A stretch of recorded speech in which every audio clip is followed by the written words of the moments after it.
On dit souvent qu'il fait bon vivre chez nous. C'est vrai pour le climat, l'environnement, les produits. Certes, mais il ferait bon y travailler, y prospérer normalement.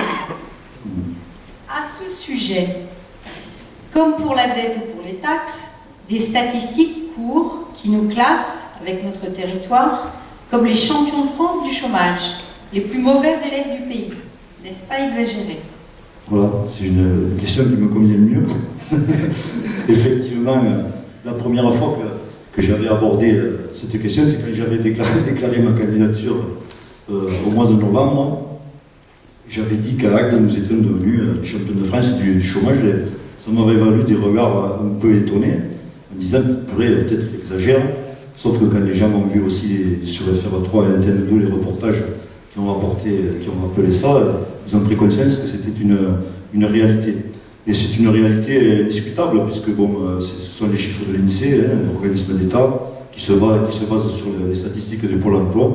Et effectivement, à Agde actuellement, et sur notre territoire, nous sommes à 18% de demandeurs d'emploi. Ceci dit, M. Bouquet, c'est aussi le cas de notre région. Oui, effectivement, c'est le cas de notre région, qui est très mal placée elle aussi. Mais la région, le chiffre moyen est de 15%. Donc dans notre région, nous sommes bien les champions aussi. Mais nous sommes une station touristique. Cela influe forcément aussi.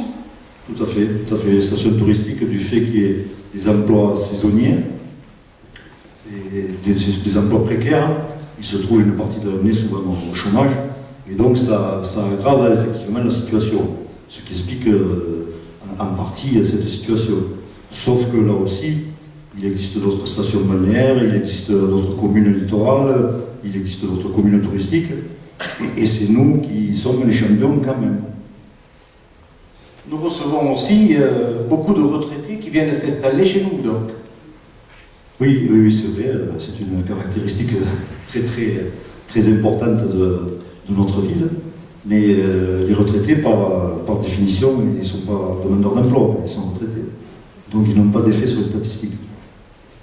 Alors que se passe-t-il donc de spécifique à Agde?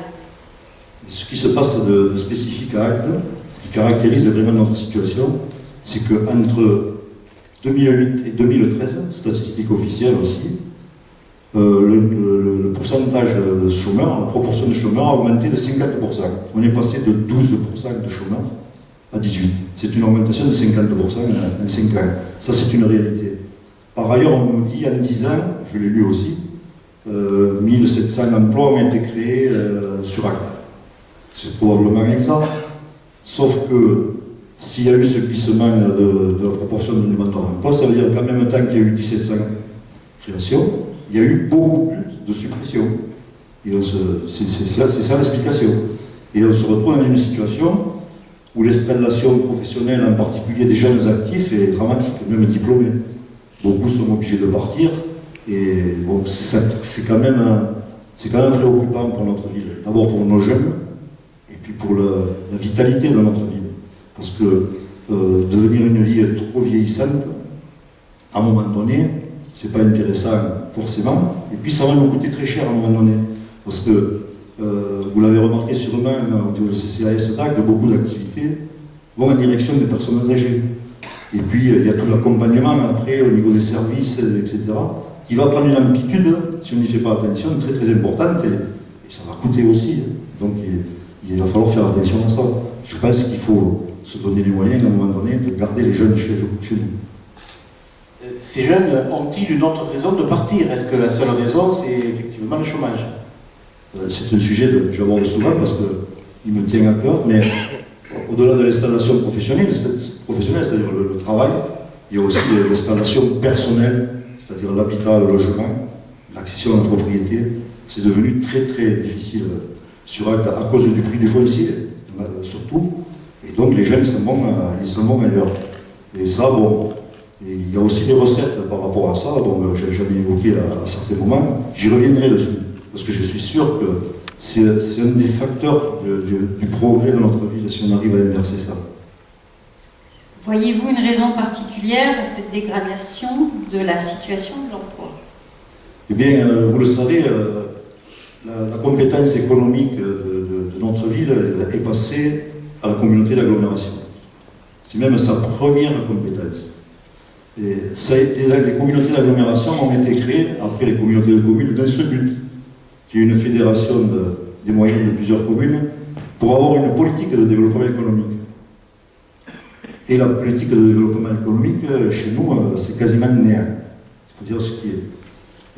L'agglomération, en se lançant dans la construction de centres aquatiques, par exemple, ne s'occupe pas du développement économique comme elle devrait le faire. Et je vous donne des exemples. La base logistique du système EU aurait pu s'installer sur notre territoire, pas forcément à Agde, mais l'agglomération, c'est 19 communes. On l'a laissé partir du côté de Clermont-Lérault, 180 emplois. Actuellement, la base logistique d'Intermarché, qui est à Pézenas, chez nous, part sur Béziers. Et en s'agrandissant. On n'a rien fait pour la retenir. Actuellement, vous avez une entreprise à qui on file une médaille, d'ailleurs. La médaille, c'est bien joli, mais ça ne mène pas à grand-chose. France Perfusion, qui se développe au niveau national. En plus, c'est très intéressant, très innovant comme pratique. Parce qu'on ne peut pas lui fournir 4000 m² pour s'installer. En payant, bien sûr. On n'a pas ça dans nos zones, alors qu'on en a 7 en gestation. Et ça va à Béziers. Donc, au niveau du développement économique, on est naze, il faut dire ce qui est. Pourtant, on a la zone à Bessan qui s'appelle la Capucière. Oui, la Capucière. La Capucière, et j'en avais parlé aussi quand j'avais lancé la candidature aussi. J'avais dit, la Capucière, attention, c'est quasiment tout commercial. C'est-à-dire plus de 30 000 m² de commercial sur 30 hectares de terrain. Ça a l'air bien comme ça, mais le résultat, c'est que ça va pomper la clientèle à la sortie de l'autoroute. Et en plus, il y a des emplois qui vont être créés de ce côté-là, mais commercialement, on n'a pas une chalandise quand même qui a une extension sans fin. Et ça, la ville d'Agde, les commerces agatois, ils vont de nouveau prendre une gifle monumentale. Donc là, c'est vrai que comme j'ai dit ça, il y en a qui se sont réveillés. Il y a des candidats qui tout d'un coup se sont mobilisés pour qu'il y ait des recours qui soient faits contre la décision de la commission qui attribue ce genre d'autorisation au niveau de la préfecture. Donc ils font un recours, ils se débrouillent pour que les gens fassent des recours au niveau national, mais là, ça n'a pratiquement aucune chance d'aboutir, parce que ça a été voté par tous les élus de la communauté d'agglomération, à l'unanimité, y compris les amis politiques de ceux qui se réveillent actuellement. Résultat, le groupe CFA qui a obtenu ce marché, il l'a. Et vous pouvez faire confiance et qu'ils ne vont pas le lâcher comme ça. Et puis c'est comme ça. Donc, moi je ne suis pas partisan pour qu'on ne fasse rien. Mais les gesticulations, je n'y crois pas. Donc je pense simplement qu'il faut se lancer, c'est ce que je ferai si je m'occupe du développement économique, dans une renégociation. Ce ne sont pas des imbéciles, ces gens-là. Ils n'ont pas envie de rentrer dans un conflit. Il faut renégocier pour diminuer la part commerciale. On ne la fera pas disparaître. Actuellement, on ne la fera pas disparaître complètement, c'est sûr. Ils ne vont pas lâcher comme ça. Il faut renégocier. Et il y a, dans toute négociation, il faut des atouts. Là, l'atout, c'est que ce groupe doit payer plus de 7 millions d'euros pour l'achat des terrains, qui appartiennent actuellement en grande partie à l'agglomération. Ils n'ont pas payé. Ils n'ont rien. Donc là, on peut négocier. Parce que tant qu'ils n'ont pas payé, ils sont propriétaires de rien. Donc c'est à partir de là qu'il y a un angle d'attaque. Et je suis sûr, comme bonne intelligence, on peut progresser vraiment sur ce dossier et pas faire des rodomontades qui n'aboutissent à rien. On ne peut pas résumer toutefois l'avenir économique de notre territoire à cette seule zone. Eh bien, effectivement, parce que quand même sur notre zone de la communauté d'agglomération, il y a pas loin de 10 000 établissements privés et publics. Je veux dire, là-dedans, plus de 60% de ces établissements sont des commerces et des services. C'est-à-dire qu'on est très peu diversifié, c'est un de nos problèmes. Et plus de 40% de ces établissements sont sur Agde. D'où l'importance de la ville-centre dans l'agglomération euro-méditerranéenne. Il y a vraiment un rôle à jouer beaucoup plus important que ce qu'il est maintenant, pour la ville d'Agde. Y a-t-il rien de fait actuellement? Bien, actuellement, pas vraiment. Je crois qu'il n'y a pas vraiment quelque chose qui est fait parce que la politique de développement économique qu'ils ont se résume plutôt à une fonction d'aménageur, de promoteur. C'est-à-dire qu'ils font des zones comme un lotissement, avec des parcelles, et puis ils essaient de les vendre. Sauf que ce n'est pas adapté souvent à la demande. On l'a bien vu avec France Perfusion et avec les autres trucs. Mais en plus, regardez, un exemple pour moi, tous les jours, souvent c'est quand on va vers Béziers, si on passe devant Port-Irani, vous avez la zone du pêche, qui dépend de l'agglomération. Elle a été faite déjà il y a pas mal d'années, et pour l'instant il y a juste 2-3 petits trucs dessus. C'est pareil, parce que ça c'est sous forme de lotissement, et puis après ils attendent l'acheteur. Donc après quand ça se vend pas, des fois on le vend n'importe quoi. Bon, il faut prendre les choses d'une autre manière. D'ailleurs, je vais vous dire ce qu'on peut faire, parce que eux, ça c'est ceux qui font pas. Et ce qu'on peut faire, c'est que je crois qu'au niveau de l'agglomération, il faut vraiment entreprendre le grand chantier du développement économique que l'agglomération mérite. C'est son rôle. Pour cela, il faut une méthode. Il y a des exemples de ça. Il faut créer une agence de développement économique, véritablement. C'est-à-dire qu'il faut restructurer et remettre ensemble la quarantaine d'employés qui sont un petit peu disséminés dans pas mal de services, déjà, et les faire travailler avec un plan de travail. C'est-à-dire que nous sommes une des rares agglomérations probablement en France qui n'a pas de pépinière d'entreprise pour que les jeunes puissent s'installer, pour que les projets innovants soient pris en main, pour que les chefs d'entreprise soient soutenus dans les démarches administratives, etc. C'est le rôle d'une agence de développement économique. Il faut travailler avec les entreprises en synergie. C'est-à-dire qu'il ne faut pas qu'il y ait simplement un établissement public d'un côté et les entreprises qui se débrouillent de l'autre. Et le rôle de l'agence de développement économique, c'est celui-là, c'est de faire l'interface. Et là, tout ça n'est pas fait. C'est à faire. Bon, il faut aussi que les porteurs de projets soient aidés. Il faut aussi que les entreprises soient aidées à s'associer sous forme de clusters qui leur permettent, avec des compétences différentes, d'obtenir des marchés publics plus importants au lieu de les laisser partir ailleurs. Ça aussi, ça crée de l'emploi. Il y a vraiment tout un travail à faire à ce niveau qui est du rôle vraiment de la communauté d'agglomération. L'autre partie qui peut aussi concerner cette agence, c'est la partie formation. On nous parle souvent de créer des BTS, des choses comme ça. Il y a une partie formation qui peut être faite à ce niveau-là. Et on peut aussi donner comme mission à ceux qui travaillent dans l'agence de développement économique d'aller vers une politique de conquête, c'est-à-dire de mettre en place un marketing qui va chercher les entreprises qui peuvent s'installer chez nous. Bon, ça n'est pas fait non plus.